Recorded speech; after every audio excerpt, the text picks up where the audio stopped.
everybody. I'm Chris. I'm Adrian. And I'm Jimmy.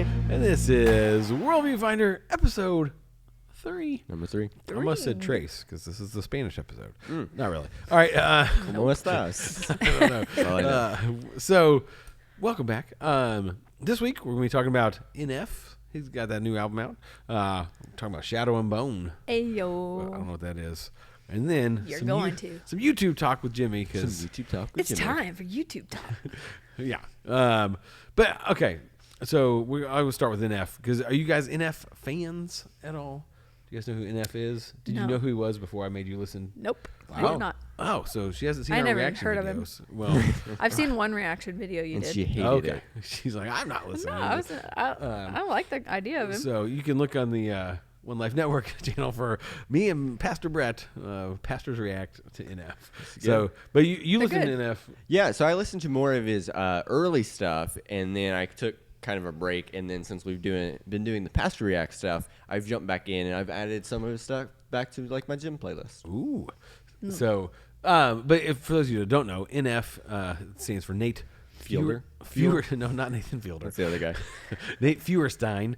Firestein. I don't know how to say his German? last name. Who knows? But he is a rapper. I don't know if they could hear that. But there was a crash in the There was a background. But he's a rap artist. I would say he started Christian, got not secular, but just kind of talked more about just darker things, and then has got like this new album is called Hope, and so he's kind of like I wouldn't say refound his faith, but kind of like so. He's definitely exploring it. Yeah, and so he's gone on a journey. So if you haven't, like, that's the thing about NF. Like if you start with this album, you won't appreciate it as much as if you've like gone through this whole Sure. journey with him. And so, but I want to talk specifically about the song "Happy" Yeah. because it's not very happy. You're like, oh, this is The music It's the video. saddest happy song I know. Depressing. yeah, but this is what I like about NF's art is because you could watch just that video and like take something probably completely different away from it, and then you could just listen to the song and have like a different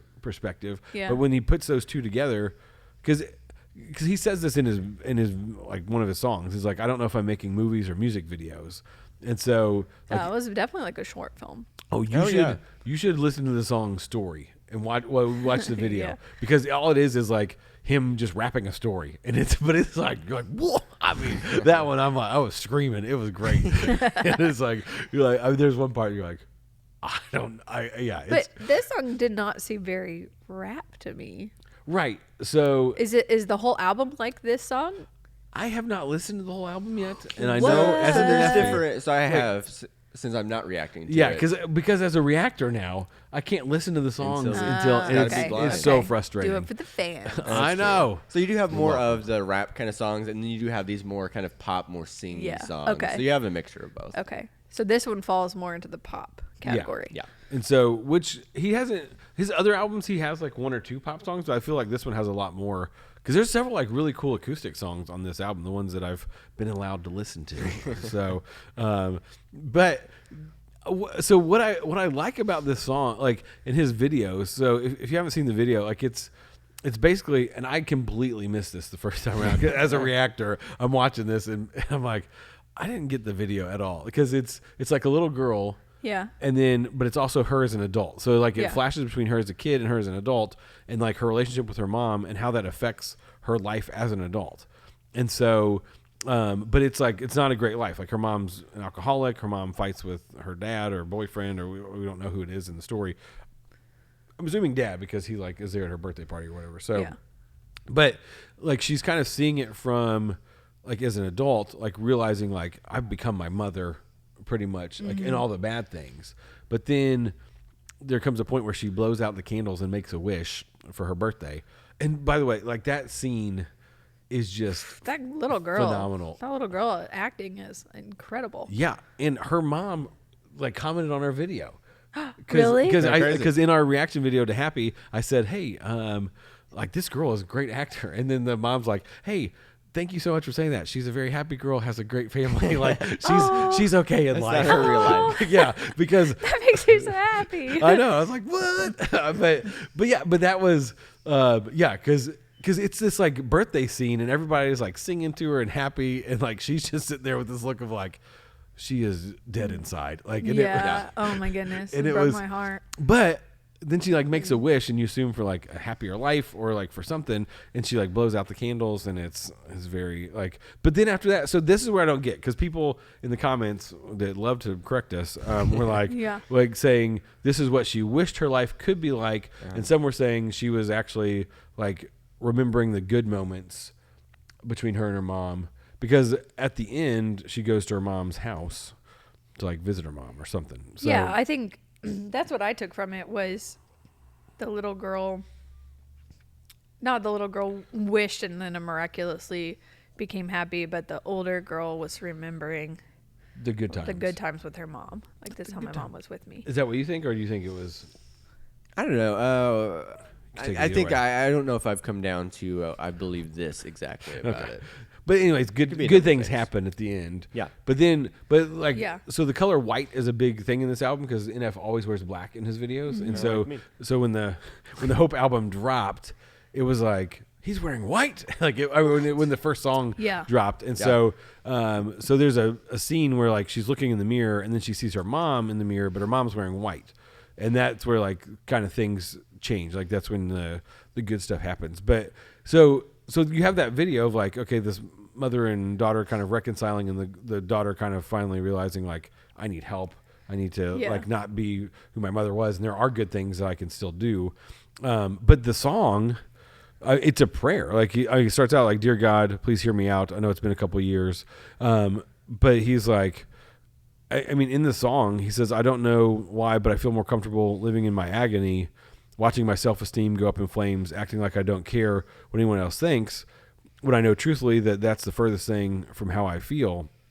But I'm too proud to open up and ask you to pick me up and pull me out of this hole that I'm trapped in. The truth is, I need help, but I can't just imagine who I'd be if I'm happy." And like, for me, those lyrics are incredible, because I like with the state our world is, especially after the pandemic and all that stuff, like mental health has been on decline. Like people's mental health and anxiety is through the roof, and depression and all that stuff. But like, I get this feeling from people that they think that they have to be sad. Like it's like, it's hard to live in a hopeful state. Yeah. And so, and I've even heard people recently like say, "Oh, like things were going really good in life, and so I was just waiting for something really bad to happen." Yeah. And you're like, why? why do we live that way? Like that we can't be fulfilled and content and happy. And so, I mean, that's definitely a worldview. Like if I think that the world's out to get me, which it is, but no, but like, because what I like about this album is like that he's like turning back to like Jesus. And so it's like, when I'm happy in Christ, that's different than just like temporary happiness and things like that. Yeah. I thought you were going to add something. Oh, sorry. Well, no, it makes me think. I was asked a question last week in a group, like a small group setting, that was, when, like, talk about a time that your foundations of your faith were shaken, and you had to ask yourself, it's like, tough small group. You have all of this head knowledge of truth, but there's probably something that's going to come in your life at some point where you're still going to question those very basic truths you learn as like a young Christian, or just the basics of faith, and something's going to happen, and then kind of how did you work through that or whatever. But so I talked about my own journey of going through depression and anxiety for multiple reasons. I actually just started medication, but a lot of like liturgy helped me, because it's like when I don't have the words, I can rely on this kind of ancient faith that's been around for way beyond me, that gives me hope and continues to point me to Jesus and these truths. But it's like when I don't have the words, something else has given me words. But also paired that with medication. And I just say, like, I really came out of that. But I also felt this, like, my desperation for Jesus was kind of gone, and wrestling through that, and wrestling, like, okay, like, does God want me to be like happy or like feel hope, but also like, how does that work with feeling that desperation for him. So you're saying when you were in that depressed state or whatever with Yeah. anxiety, Like, like you felt more like pulled towards seeking God through that. Yes, like constantly Yeah. listening, reading those things to try it. But then once I kind of got better or whatever, like started working through those things, I got better. that was gone. Yeah. And then I talked to a friend about it, and she said that her, like another friend of hers, went through the same thing and actually went off of her anxiety medication because she felt like she needed to live in that state Really? to be closer to God. Ooh. And I was like, this is a tough conversation. Yeah. I wasn't expecting to have that today. No. Yeah, like, because there are some people who say, like, we have this like burden and desperation and longing for Jesus to come back, and so we, like, how do you marry those feelings with like the hope and faith that you have in Christ? Well, I think it's kind of hard sometimes because I definitely think whether it be depression, anxiety, or just something, maybe something else with your health, or just some really hard circumstance that you're going, I think those times when we are feeling like we're almost drowning, those are definitely times where God has our attention most. Yeah. Where we feel like, okay, we are absolutely dependent on you. Like, we can't get through this ourselves. And because of that, we draw near to God. But after we've come through that and things are, not bad, things are just normal or they're good, it is easy to be like, okay, I feel self-sufficient. Like, I'm not really dependent on God right now. So I'm going to kind of just do my own thing and almost forget about it. And I think especially in the early church, there was a lot of persecution that they encountered. And because of that, that was kind of the thing that helped them draw close to God. But especially Christianity in America, we don't have nearly the amount of persecution. So it's like we can just, go to our 9-to-5s and do our life and feel like we don't really need God. Right. Yeah. So, I mean, I've never thought about like, should I live in this depressed state because I'm like drawing near to God in that? Yeah. But I mean, so our church is going through a series called Unhappy because the like statistically right now, like the world is unhappier than it's ever been. Yeah. Like, and so, Yeah. but we looked at the Beatitudes where in Luke chapter 6, where Jesus says, "Blessed are you who are poor, because the kingdom of God is yours. Blessed are you who are hungry now, because you will be filled. Blessed are you who weep now, because you will laugh. And then when people hate you and exclude you, insult you, and slander you, blessed are you, because and slander your name as evil because of the Son of Man." It says, "Rejoice in that day and leap for joy." So, but because it's saying like there is hope and there is something Yes. greater, and so I don't know. I mean, I think. This is what I like about Nate's music, or NF, is You're the first name guy. Yeah, I call him I mean, Nate. best friend now. So no, it's because like his first 4 albums Yeah. are that, like him just wallowing in this, not wallowing, Yeah. but like just dealing with this and Yeah. like issues with his mom dying and issues with like just being angry and bitter and like needing to be the best because he wants that acceptance from the world and like all that stuff. And then, but in what people have commented on, like at the end of the song, don't know what's around the bend, don't know what my future is, but I can't keep on living. And he says that and then he pauses, but then he says, "In my agony." And so it's like, he's like, I can't keep living in this. Like I can't Yeah. keep dwelling in this because Yeah. this is taking me away from, really who I'm supposed to be. But yeah, but it's that like, I don't know who I'd be if he's like, the truth is I need help, but I can't just imagine who I'd be if I was happy. And so it's like, Right. like I think if our joy and happiness comes from that deep place, because that's what Pastor Brett brought up this week with the blessed thing, is like it was a word that meant happy, but like grounded in Christ. And so like our happiness has to come from that. And so like if it's found in other things, like that's just a temporary happiness that's going to go away. But if it's in Christ, then like that's a good grounding and stuff. And so Yeah, so that's kind of the conclusion that I came to through this, because when my friend mentioned that of like she got off of her medication, and I was like, man, I feel kind of that lack of dependency. Should I do the same? But in my own wrestling with that is coming to this idea at my job, and so we talk a lot about consuming versus contributing, and I feel like that was consuming. And even though consuming Christ is not a bad thing, Right. It was very inward focused, like Yeah. my relationship with God, but I wasn't contributing in any way. Yeah. Yeah. And so my, medication and therapy got me to that place where I could start contributing again. I had a hope and a joy that I could share with others and wanting them to join me in my own life. And Yeah. then became a contributor. And in that way, I actually became more dependent on Christ again, because I was starting to get involved in things that I felt out of my depth or element, but it wasn't a place of depression. It was a place of like, I'm really trying to help these people, or I'm really trying to get involved in something, but I can't do it on my own. And So you I started a podcast.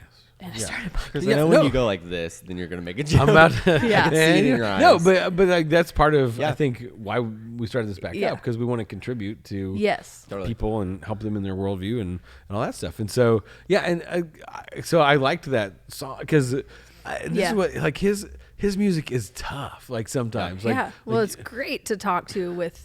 It's great conversation starters. yeah. For sure. Yeah, and so NF, because he's a lot more mainstream, and so like so if you are a follower of Jesus and want to have good conversations with your friends and they like rap music, like this is something you can direct them towards for sure. But like the "How Could You Leave Us" song, Yeah. don't listen to that song ever. I mean, That was a it's toughie. like yeah, I listened to it once and I was like, I don't want to ever listen to this, and then I had to react to it, and I was like, oh, yeah, because it's just about his mom dying, and you're like, Yeah. this is the Oh gosh. worst. Nope. Like, I mean, yeah, that song's tough. But that's why, like, he's like, can I be happy with all that I've been through and all this stuff? And is it okay for me to be happy? Because should I be in this state? And like, that's where he got his huge fan base and all that stuff, is because like people relate to him because he is like dealing with stuff that they're dealing with. And that's why I like his music, because it's NF real music. Like that's his kind of label or Well, whatever. I think we can also expect at some point in your life you are going to have a foundation shaking thing happen to you or come along. And so it's best to be able to talk about those things with your kids or with your friends, like using NF as an avenue of like, what happens when this happens to us? Yeah. What are we going to do? Like, can we think of tools now? Like, what do I want to tell my future self going through this or something like that? Or if somebody's already been through it, who can I latch on to help me walk through that? You know, Right. it's like setting yourself up for that kind of deconstruction phase that people are going through. I know that's Yes. a bad buzzword, yeah. but I think there are some healthy aspects to that because everyone does that. We've just put a name to it. Yeah. And I think this is where media can be destructive in the sense that like we turn to media stuff to kind of numb those conversations or to numb those thoughts. Or like, oh, okay, I'll just turn on a show like Shadow and Bone. Segue. Yeah. No, but I think before we get to that, like, I mean, I think we can do that sometimes of like, oh, I'm going to just veg out and listen to music or watch Netflix for 20 hours. And we don't actually deal with those things that we should be dealing with. And it becomes a bad thing. But with that, let's talk about Shadow and Bone. Okay. Jimmy and I are like clueless on this. I Right. don't know so anything about it. I know it's a young Does adult. your wife has a book talk, right? Yes. Or Bookstagram? Yes, Bookstagram. Okay, so is she into I Shadow don't and Bone? think she's heard of it. I don't know. I didn't ask her about it. This Maybe is I should like ask her about it. blowing up. That's why I want to talk about it. Is because first of all, it's a book series. There's a trilogy, and then there's a duology, which is 2. Not to be confused with zoology. Right. And the trilogy is called Shadow and Bone, and then the duology is in the same universe. And there's like a tiny bit of crossovers, but it takes place on like another continent, basically, or another country. So anyway, the TV show is based off of both of them. So they combine both of those. That's why I'm telling you about that. But it all makes up this thing called the Grishaverse. Oh boy. I know. We're not going to get into all that. They're just a mess. GCU. Sounds like we already did. Yeah, we already did. The Grishaverse. No, the Grisha are the GVs. so it mixes magic. There's people who do magic and people who don't, and they all live together. It's not like Harry Potter where the world separate. is hidden. But the magic is not Harry Potter type of magic. It's more like Last Airbender, if you guys are familiar with that, where it's like, Yes. We'll talk about One so of the they greatest actually series of all time. they don't call it magic, they call it small science, because it's like they're manipulating elements. Okay. But this is where I think of like faith actually plays a huge part of this series, because if people do magic, they actually call it this word that means abomination, because it's trying to create something out of nothing, and that's like not okay, which I think is an interesting conversation in itself, because it's like there's one creator God, and people who try to become like God, you know, they become the devil. So, but in the Grisha-verse, Don't you feel silly already? No, I think why we're talking about this though is because I'm kind of in that Bookstagram book talk world, and it's just blowing up right now. Like the second season of the show just came out on Netflix. Like all the actors are very popular right now. Like, you know, so people are very into this kind of universe. So, but do the magic users, are they bad in the? No. Okay. That's what they just like, they intermingle. They're not treated super well in most places. Like that's what there's like faith comes into a lot of this. There's kind of this background religion where there's saints.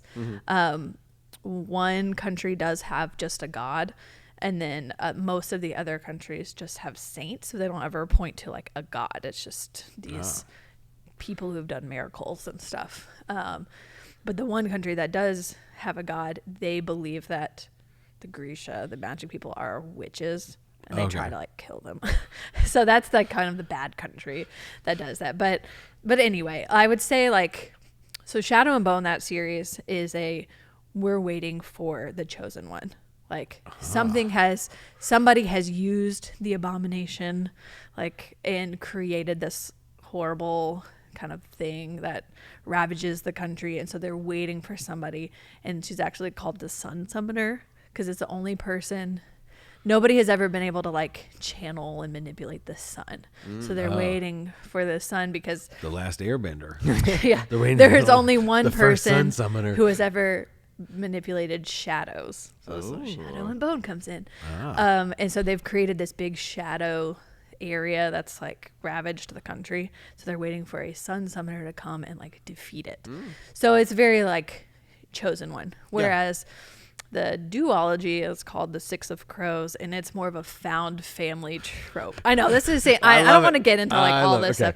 So that would be more combining like a group of ragtag friends, who aren't connected at the beginning, somehow come together for a like Ocean's 11 type heist, and then it's kind of like, if you guys are familiar with Lost, there's a lot of flashbacks to their motivations now, and that's how the story works. The Crows like totally blow Shadow and Bone out of the water. You like that better, the duology? Yeah, it's so much better. And even like commentary is like the Crows totally steal the show in Shadow and Bone. It's like she wrote them much later, and she's developed as an author. So that it's just much better writing. But that's like the idea of a found family. But I would say, let's talk about worldview. Let's get out of all the explanations, because that's a lot of background. But the worldview, I would say, for even both of them is like relationships take priority, and like finding your home. In Shadow and Bone, there's a lot of like, who's your true north? They even use that phrase of like, this person, I need this person because they show me who I am, because they're my true north. Elijah Wood. What? North. Sorry. That's a very weird reference. Yes, there is a movie called North. With Elijah Wood? With Elijah Wood. I don't know. He's my true north. I know.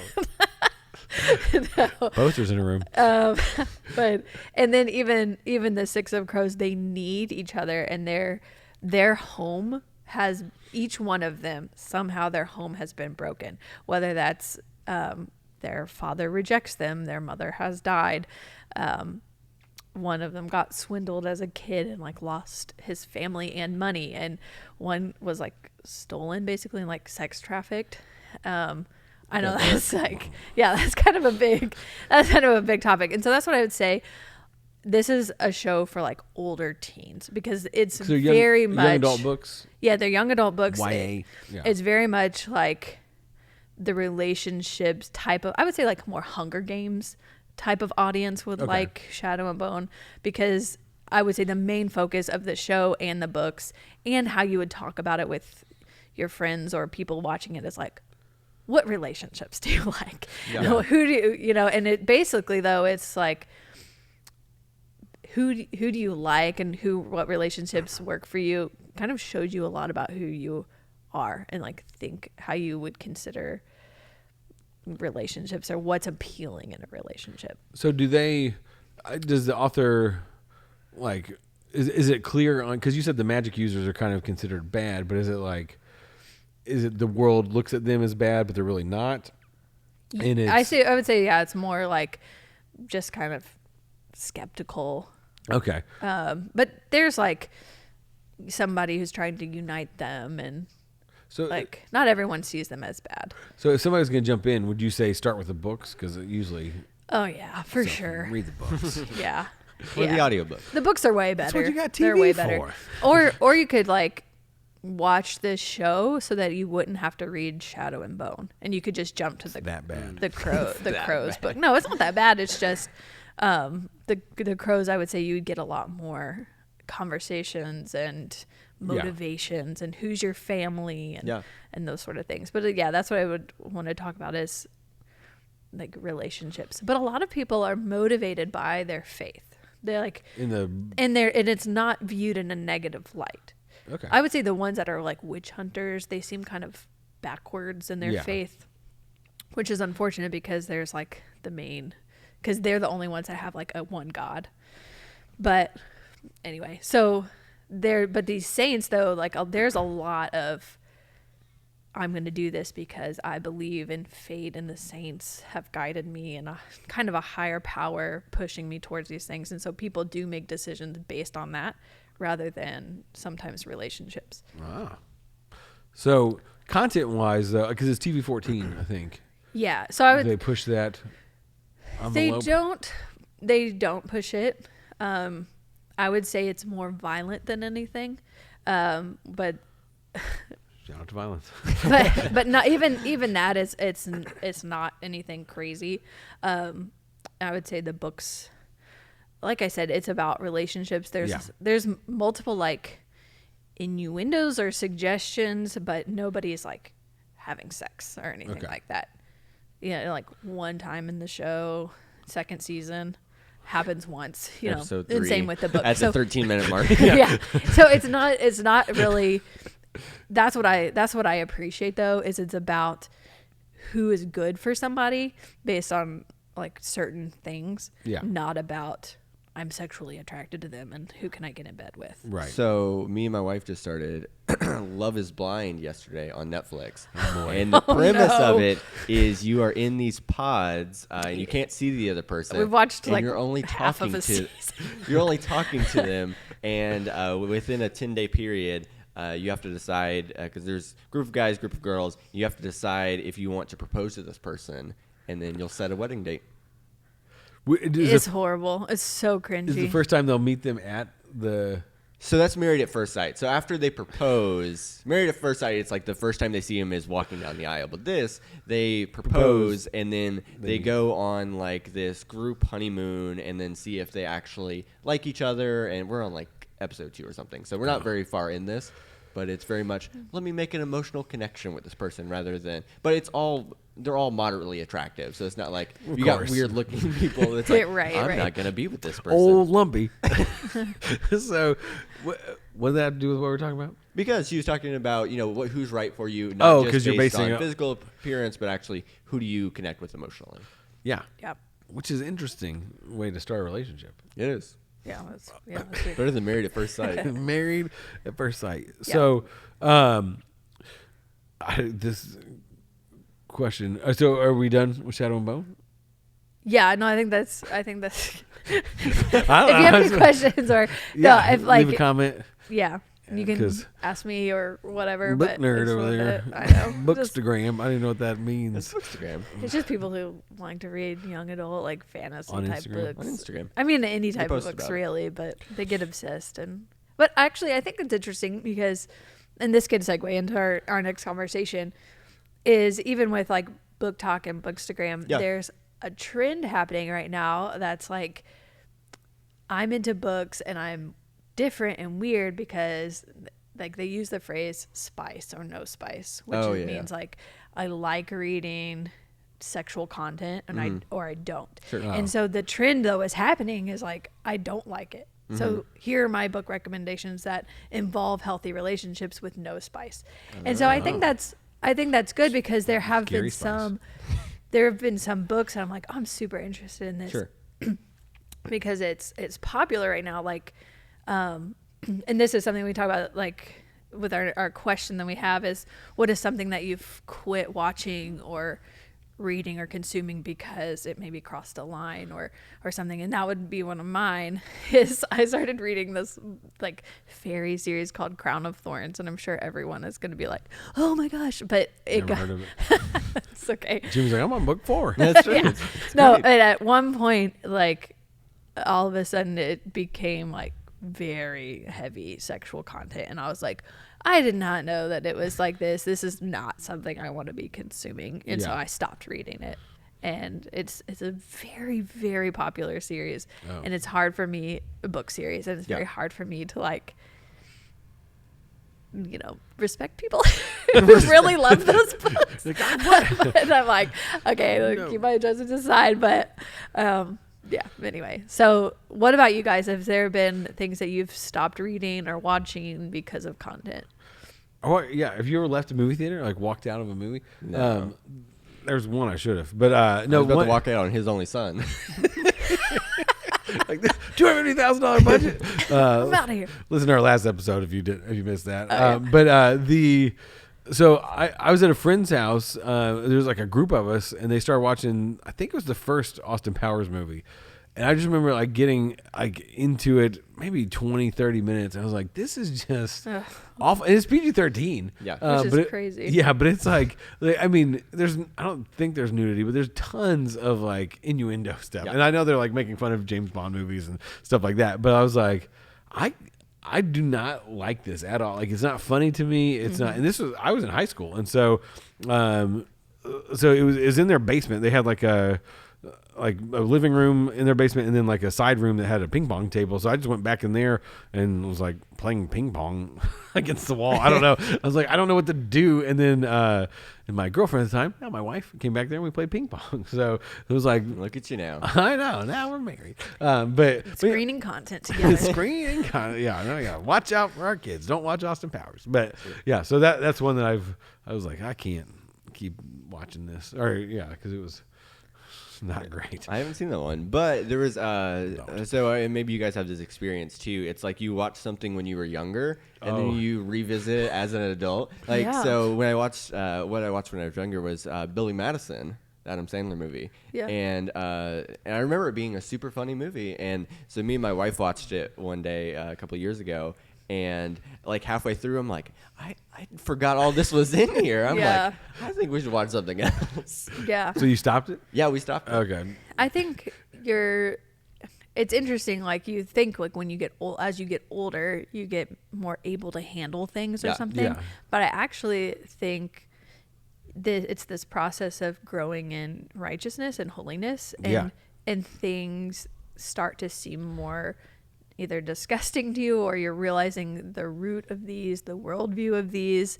You're starting to understand like this isn't good for me to watch. It's not. So you're growing in your understanding of your faith and realizing that what you're consuming is not healthy for you. So yeah, but I'd like to know if anybody has walked out of a movie or stopped reading something or watching a show. So I texted Mom and Oh. was like, "Hey, is there anything that you left with us?" And she said, The Polar Express. Yeah. "No." She said, "The four of us, like me, you, and Mom and Dad, went and saw a Beverly Hillbillies or something." She I said you remember might watching know, and then she left with me. but you and Dad stayed and watched it. Beverly Hillbillies. Yeah, I don't remember you guys walking out, but yeah, it was. I remember like the good old California greeting. Where Yes, like, she said. yes. She said they kept giving everybody the California howdy. The California howdy. She said Chris will remember. Yeah, that's funny. The California howdy was the middle finger because the Beverly Hillbillies like they go to L.A. or whatever or I don't know, and so they're Beverly there Hills. and like and they're that's it. It's funny how that works. It's in Beverly Hills, and so but it was like the because the Beverly Hillbillies like TV show. Yeah. It was like clean and all this Right. stuff, and so now they thought we could go watch it. I don't know what it was rated, but they just kept giving everybody the middle finger because they kept getting And we honked at. left. And so you left over the middle finger. I don't remember that. I don't remember, but I remember that's the only thing I remember about that movie. Like I don't know why, but maybe because We left walked out because right of there. it. no, maybe because I always feel like Nanny, our grandma, would be like the California greet. I thought she would like make that joke. The California She wouldn't howdy. flip us off, but it was just like I just remember like her saying that or something. But I don't know. There's some weird like noises we're in the in studio Somebody keeps today. crashing around. Okay, I don't know if we want to do we want to do this Florida foible. We'll skip it. We have Yeah. some more content to cover Yeah, that we I'm just have- interested in. Yeah, well, in this we don't have a whole lot of time. All right, but YouTube talk with Jimmy. YouTube So- Talk with Jimmy. So, Chris, you actually showed me this one. So, Yeah. so there's a guy named Chris Ramsey. I He's like his stuff. Got like 6.9 million subscribers or something Seven, like that. something. He said 6.9. I watched the video. But so he was talking about, so you actually showed me, and I know that your kind of take on it might be slightly different than mine. Yeah. So you watched it and kind of explained what he was talking about. Yeah, so Chris Ramsey's a magician, and he actually has a TV show. I think it's on Netflix or It's called Mind Freak. no. Chris Ramsey. That is Chris Ramsey. But it's like him and a couple friends. I think they were kind of trying to be like the Impractical Jokers, where they'll go around and do like magic tricks, but they'll like prank their friends at the same time and like do dumb stuff. But he has a YouTube channel. He'll do some magic trick stuff. He reacts to a lot of magicians. That's how I found him because he'll like watch a magician and be like, what, this is crazy and all this stuff. But then he does a lot of escape like puzzles, like little puzzle boxes, and they're like some of them are really cool. And he does some cool intros and stuff to them. But they'll like people will send him these like puzzle boxes, or he'll buy them, and he's like I completed a $50,000 puzzle box or whatever. Oh and so, goodness. but they're very intricate and very insane. Like the stuff, like I don't know, it's like little switches and levers and stuff. But yeah, so he makes content and stuff, and so he just put out. It was like a 15-minute. It was a long video about like minutes. he's like the state of my channel. And it was basically saying it is tough for me to keep making content. He's like I was doing this puzzle. And he's like, we had the intro. He's like, here's the intro to it. And it was like this really well done intro that took a long time and stuff. And he's like, but I got like halfway through this puzzle, and I was like, I just don't want to do this. He's like, I don't want to. Like, it's not fun anymore. Like, it became like to the point of like, he's like, it just. I was doing this puzzle. I couldn't keep doing it. I wasn't gonna be able to complete it in the time that I thought I was going to, and so we're gonna have to like do another day of filming. Like, he's like, it was just kind of. He's like, it became a chore instead of like the joy that it used to bring him to do this stuff. And so, and he hasn't posted since that video unless there was something new. That was like 2 weeks ago. Yeah. So I'm like, I don't know what. Is he done? I don't know. He said he was going to take a little bit of a break because he said, so he's been on the platform for a little over 8 years, I think. Oh, wow, And okay. yeah, so he's been doing this for quite a long time. And so basically the idea of the video was he's feeling very burnt out at this point. Yeah. And he said a lot of that is because of the Mr. Beastification of YouTube. Ooh, what's the Beastification. Mr. The Mr. Beastification? Beastification of YouTube, it's this, to be successful on YouTube in one sense, you have to almost outdo yourself over and over again. You have to make and that's why he has videos like, I've solved this $50,000 puzzle, and because when you put that in the title and thumbnail, people are going to click on that because it's a spectacle video. Right. And it's got to the point where he has to make these week in and week out. And at this point, he's got, I think, like 6 or 7 employees that are working for him. So he feels like he can't stop ever. Like he's constantly doing this thing, even though he's burnt out, because he's got to keep this train going. Yeah, because he's got employees now. Like, you have to keep that. Have to do more and more, and like now it's not just affecting him; it's affecting like these people that are relying on him to pay him and to pay them and stuff. And so, but I liked it because it's like a behind the scenes look at like this person that I've been watching for a couple of years now, like, and like, oh yeah, he seems like he's having a great time. He's got a TV show now out of it, and like there's all this stuff, and you're like, okay, this is like he's successful in the YouTube world, but then he like comes on and is like, I actually don't like this anymore. Like it's become. Is there anything that he does like new or innovative, or is it always just puzzles? So that's the thing, and I think unfortunately for a lot of the creators that have been on the platform for a long time, so what YouTube used to be, a little YouTube history lesson, it used to be a really big deal if you had a lot of subscribers. Yeah. Because YouTube's kind of thinking of it, okay, if you can get a lot of subscribers, then you're good at keeping people on the platform, so we're going to push people to your videos. Now what it is, basically all of the social media platforms are now interest-based algorithms. So, and he does magic and he does puzzles. And so if someone is watching magic and puzzles videos, then they'll get more of that. Yeah. But out of that 7 million subscribers he has, he posted a video and he's like, I got 40,000 views on that.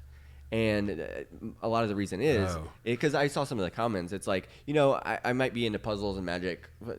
I might go through, a couple of weeks where I'm really into that. But then I want to watch other stuff. And what YouTube is going to do is serve you up what you're interested in at that time, regardless of if you're subscribed to them or not. Yeah. So it seems like he is kind of just doing the stuff that's already always worked and trying to one-up himself and make it better. And because of that, and then when you only have 40,000 people watching it, then you're putting all this work, and you're like, well, if I just put more work in, then maybe it will pay off. Because the paying scheme is based on how many watched that video. Right? Exactly. So how he's paying his employees and stuff is he needs to make these big videos because if they don't get views, then he doesn't get money. And that would be kind of depressing too. It's like you put all this time and effort, and then you're not getting a lot of results from it too. And you're getting trapped in your own niche. Yeah. Which can be suffocating. Oh, yeah.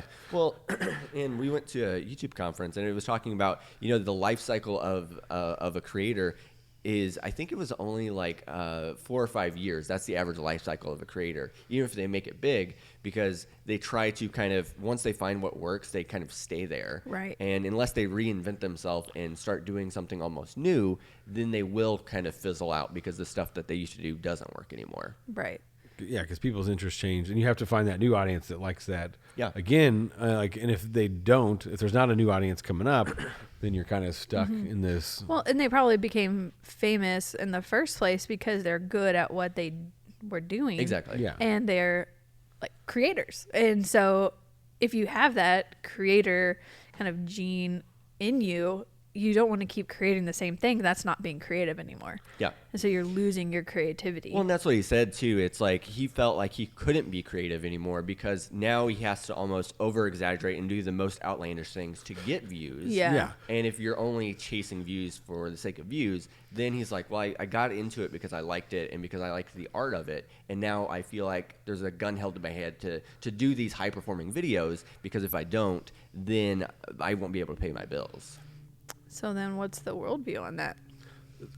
Well, so here's kind of the worldview, but also kind of the solution to it. So Ryan Trahan, a solution to it. Chris Jimmy Ramsey, if you're solved watching, YouTube. Yeah, I solved YouTube. Well, Ryan Trahan did, but basically he was talking about there is.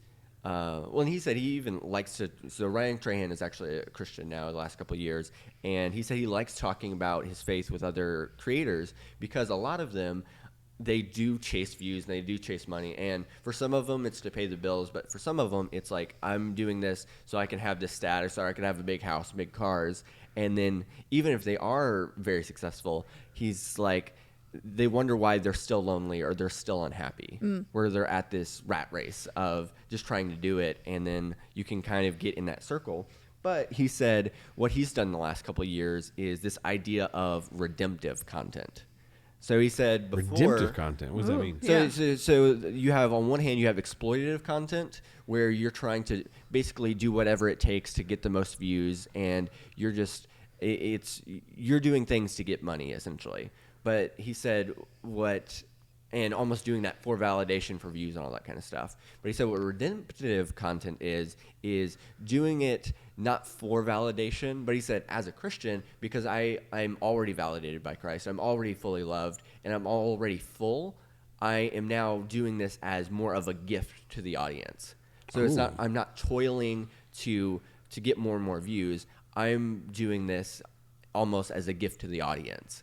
And he even talks about, the not doing it every single week. So he said now they're doing almost seasons where he will do a season of videos and then he'll take 45 or 60 days off just to have kind of that space. A balance. Yeah, and he said that for his content. Like our Fresh Fish Friday videos. That You I just make. take a Fresh whole Fish year Friday, off. brr, brr, brr. Yeah. Take a whole year off. But him finding that balance. So for him, it was, I need to find kind of this wholeness in myself outside of YouTube. And there are some people where they want to look at YouTube more as a hobby and more as an art form. And then, I'm going to do some business stuff on the side where it can feel more like a job. Yeah. Where I'm not doing this just for the money. So when you said toil, that's used in Ecclesiastes quite a bit. But all things, this is Ecclesiastes 1:8. All things are wearisome, more than anyone can say. The eye is not satisfied by seeing, or the ear filled with hearing.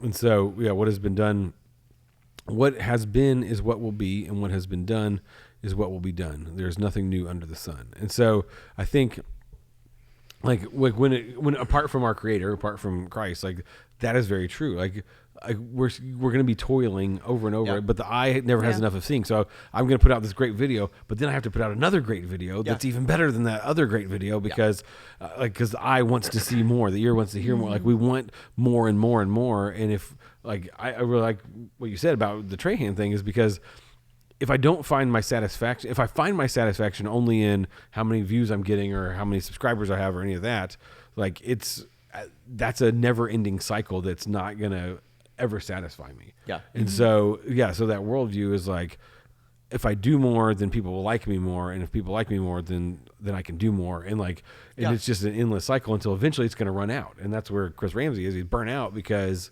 he can't do more because like the things that he is doing is kind of run its course. And so it's like, okay, I can just keep making puzzle videos or I can keep reacting to magicians or I can do all this stuff. But like, well, and that's hard too when you kind of get yourself in that place where, like you said, it's not just you that it's affecting. Yeah. And I think one of the reasons why Ryan has actually kept his team small, where it's him and then one other editor, and that's basically they're just doing it together, where he doesn't have this entire team of people where it's like, well, if we don't make enough money this month, then we're not going to be able to pay our employees. Right. Yeah. And I think all social platforms are feeling that. Now, I've seen frustrated reels from content creators saying that, like, I have to create this reel because otherwise Instagram won't show it, show my content.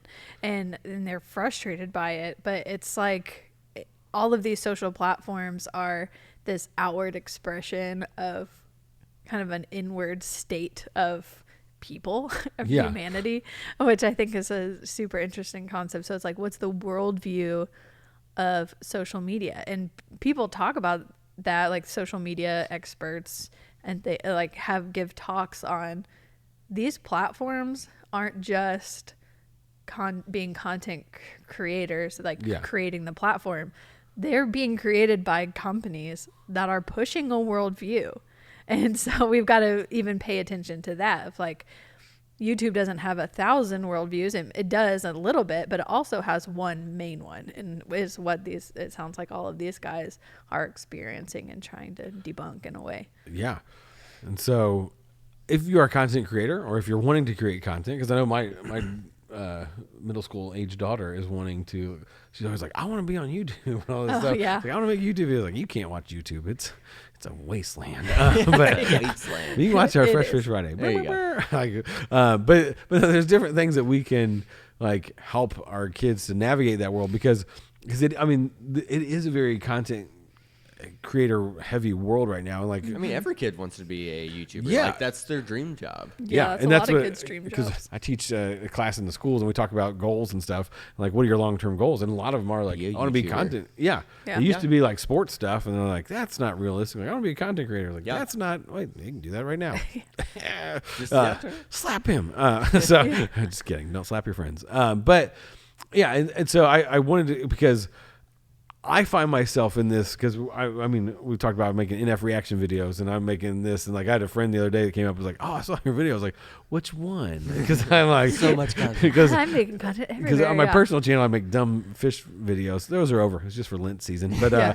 and then this, and then I make Yeah, NF like I have reaction videos. another podcast too. You know. Yeah, and so it's much like so much content. I want people to and I want people to watch it. I want people to comment. I want all that stuff. But like it is a rabbit hole that like I'm like checking my phone all the time. Like I mean even one of the shorts on this like blew up on. Yeah. I say blew up. It was like 2,000 Yeah. views. Like oh man, we're making it. Like and it's just I'm like texting these guys like oh look what we did. Like and it's that like oh I want people to watch everything. Like but why? Like, Well, I think that's it's my self-worth coming from. exactly. Yeah, I think that's that's what the it is. biggest thing because not if your self-worth does come from how many views you get, then that is a destructive rabbit hole that you get. Because I'm sure Chris Ramsey, he's in that place where he's like, I'm going to make a video. It's not going to perform well. So why do I even try? Yeah. And then you're not going to give your best effort in doing that. And like Ryan said, he's like, I'm going to do this. Like when you give someone a gift, you want them to really enjoy it, to really love it, to be inspired by it. So you're going to put a lot of effort and love into it. Yeah. So it's like, I'm going to give you this gift of this piece of content. And whether you like it or not, that doesn't reflect on me as a person. And I'm not going to chase those numbers, but I'm going to do it because I want to. Yeah.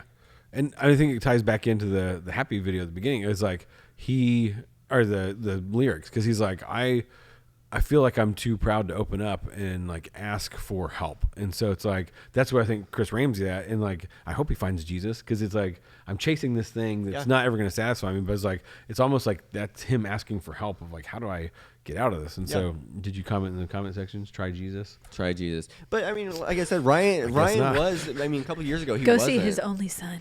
And Ryan was talking about he was in the same place, and because Chris Ramsey said, I'm not Mr. Beast, I can't do all these crazy things. Yeah. But I think even if he was Mr. Beast and was getting 100 million views, I think you get to that point where you look up and you're like, I'm still not happy.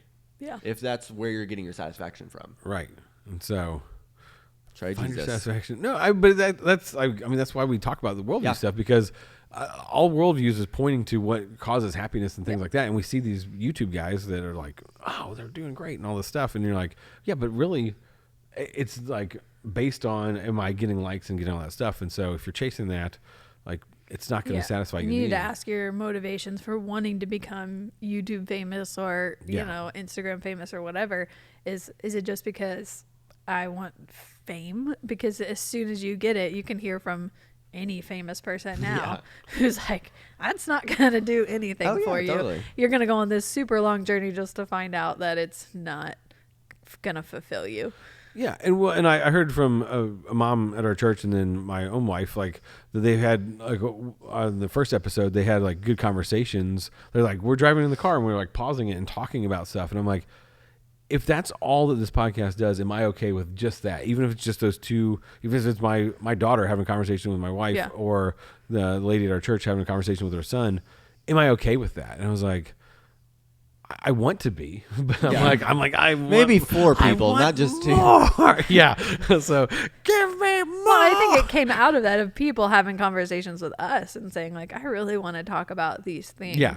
And it's a kind of back and forth of like, we'd love to talk about this stuff. It would be great.